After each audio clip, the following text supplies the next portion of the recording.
ఇకపై మీకు ఇష్టమైన ఫేవరెట్ సీరియల్స్ యొక్క ఫుల్ ఎపిసోడ్స్ యూట్యూబ్లో అందుబాటులో ఉండవు. కేవలం సన్నెక్స్లో మాత్రమే ఫ్రీగా చూడొచ్చు. అశ్విన్ లెటర్ చదివే ఉంటాడా? ఆ లెటర్ నేనే రాసుంటానని అర్థమై ఉంటుందా? నిన్ను కొట్టిన వాళ్ళు ఎవరో కానీ ఖచ్చితంగా పశ్చాత్తాపడి ఉంటారు. కానీ నీకు అలా జరగడానికి నేను కూడా కారణమే కదా అని నా మనసు కుదురుగా ఉండలేకపోతోంది.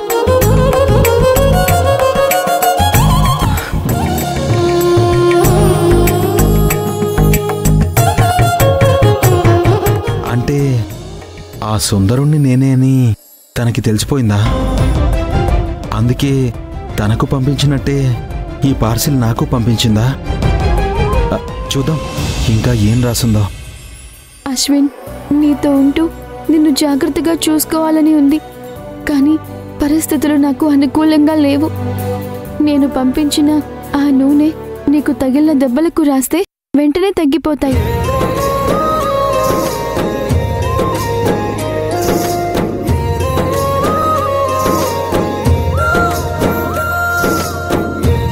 అశ్విన్, నువ్వు పూర్తిగా కోలుకుని తిరిగి నా ముందుకి నవ్వుతూ వచ్చి నాతో మాట్లాడేంత వరకు నా గుండెల్లో ఉన్న ఈ ఆవేదన పోదు. బంధాలకున్న గొప్పతనం ఆ మనుషులు దూరమైతేనే తెలుస్తుందేమో. మన స్నేహం ఎంత బలమైందో నాకు బాగా తెలుస్తుంది.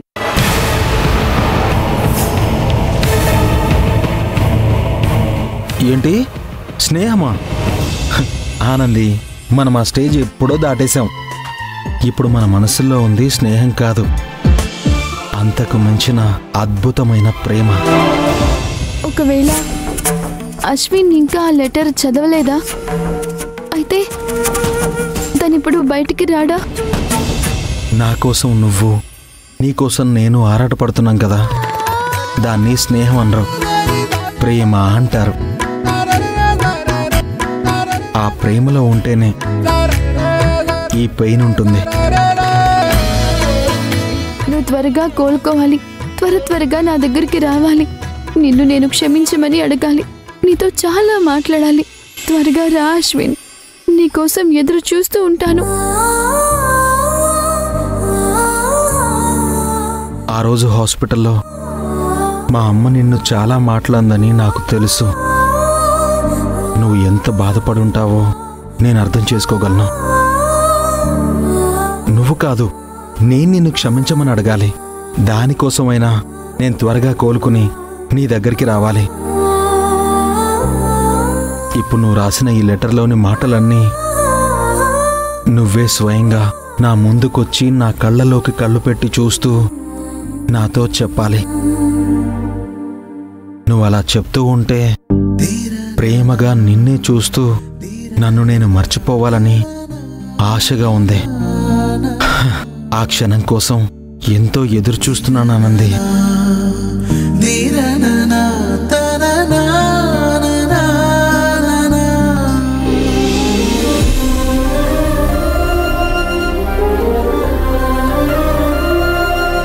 నేను ఆనందికి లెటర్ రాసినప్పుడు నేను అక్కడ ఎదురు చూసేవాణ్ణి కదా. ఒకవేళ ఆనంది కూడా ఇంటి బయట నా కోసం ఎదురు చూస్తుందా? ఎస్, తను నా కోసం ఎదురు చూస్తూ ఉంటుంది. ఖచ్చితంగా తను నా కోసం ఎదురు చూస్తూ ఉండుంటుంది.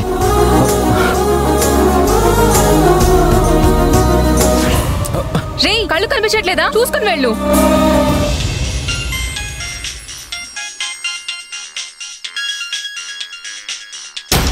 అయ్యో, గాయత్రి కాల్ చేసింది. హలో గాయత్రి. ఆనంది, ఎక్కడున్నావు? నేను అశ్విన్ని చూడ్డానికి వచ్చాను. తెలుసు. ఇంకా నువ్వు అక్కడే ఉన్నావా? ఇప్పటికి చాలా లేట్ అయింది. వెంటనే నువ్వు హాస్టల్కి వచ్చేయ్. ఏమైంది గాయత్రి? ఎందుకలా కోపడుతున్నావు? కోపం కాదు, భయం. బయట పరిస్థితులు అస్సలు బాలేవు. పైగా నైట్ నువ్వు ఒక్కదానివే వెళ్ళావు. ఇక్కడ మాకు ఎంత టెన్షన్గా ఉంటుంది చెప్పు.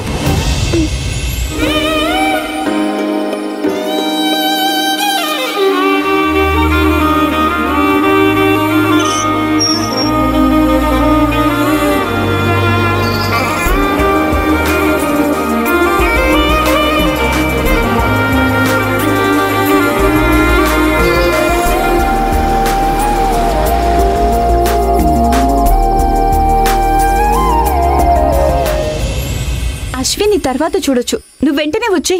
సరే, వచ్చేస్తాను.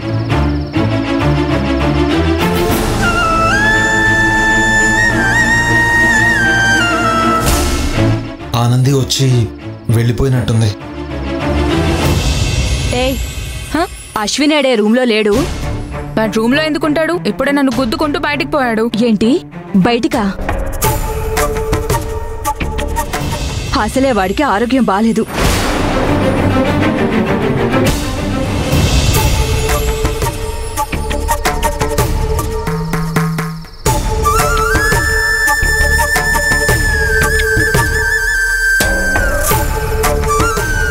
ఇంకా ఆలస్యమైతే హాస్టల్లో తిడతారు. ఇంకా నేను వెళ్ళిపోతాను.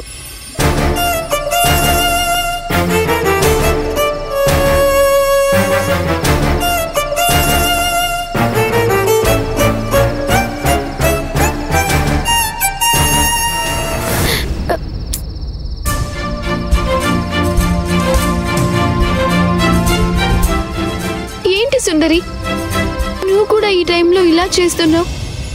చాలా ఆలస్యమైంది, మనం వెళ్ళాలి.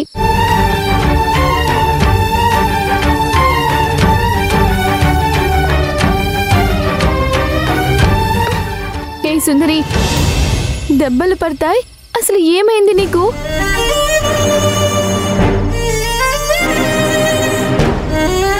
అయ్యో, చెయ్యి నూడిపోయిందే.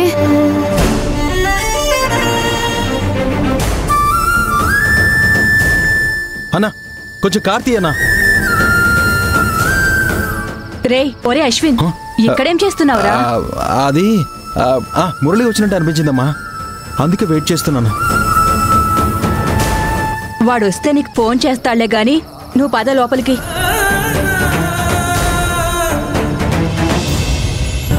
అక్కడ నీ కోసం అన్నం వడ్డిస్తే నువ్వు బయట తిరిగితే ఎలారా? అసలే నీకు ఒంట్లో బాలేదు, మర్చిపోయావా? పద పద.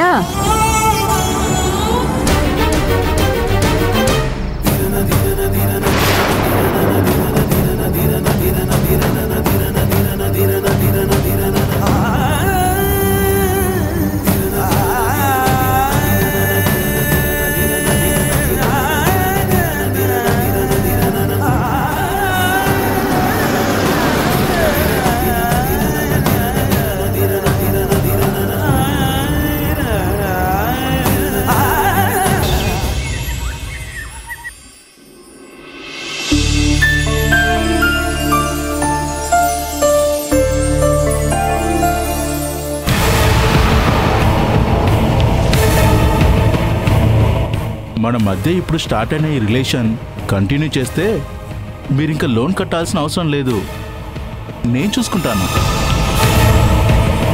ఆనంది, రెజీనా ఎక్కడ? వాళ్ళమ్మ వాళ్ళు ఫోన్ చేసినట్టున్నారు. మేడ పైన మాట్లాడుతోంది. ఓ అవునా, ఓకే ఓకే. అవును, రాత్రి నువ్వు లెటర్ తీసుకొని వెళ్ళావు కదా, అశ్విన్ని చూసావా? తనని చూడలేకే కదా లెటర్ ఇద్దామని వెళ్ళాను. అలా కాదు, పైన పేరు కూడా రాయలేదు కదా. ఎవరు ఏంటి అని తెలుసుకోవడానికైనా అశ్విన్ బయటికి వచ్చుంటాడేమోనని తెలుసుకోవడానికి అడిగాను.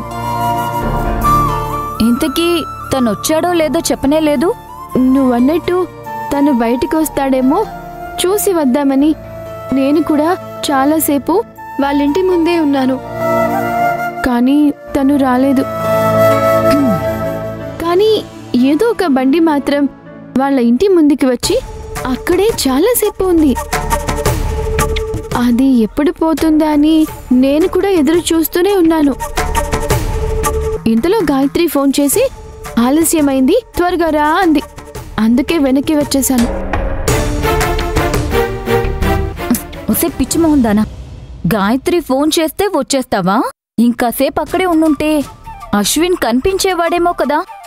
చాలాసేపు ఎదురు చూశానే, కానీ ఆ బండి అక్కడి నుండి కదలట్లేదు. ఇంకేం చేయను చెప్పు, అందుకే వచ్చేశాను.